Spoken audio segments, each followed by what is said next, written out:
छत्रपती संभाजीनगरमधील झाल्टा परिसरात असलेल्या एका हॉटेल यशवंतमध्ये बिलावरून एका टोळक्याचा वाद सुरू होता। यावेळी जेवणासाठी गेलेल्या एका तरुण अभियंत्यावर हॉटेल मालक समजून टोळक्याने हल्ला करत छातीत चाकू खुपसला।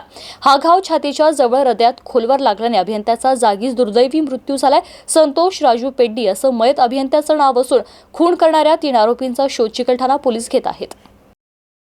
झाल्टा फाटा येथे बद्री शिंदे यांचे यशवंत नावाने हॉटेल आहे। या हॉटेलमध्ये संतोष जेवण करण्यासाठी गेला होता। त्या हॉटेलमध्ये अगोदरच तिघेजण जेवण करण्यासाठी गेले होते। तिघांचे जेवण झाल्यानंतर त्यांनी काउंटर जवळच्या फ्रीजमधून कोल्ड्रिंकची बॉटल घेतली। त्यामुळे हॉटेलच्या मॅनेजरने बाटलीचे पैसे मागितले। त्याचा आरोपींना राग आला। त्यावरून हॉटेल स्टाफ सोबत तिघांचा वाद सुरू झाला। तसेच या आरोपींनी हॉटेलच्या स्टाफला चाकूचा धाक दाखवून हुज्जत घातली। दुर्दैवाने त्याच वेळी संतोष हॉटेलमध्ये शिरला।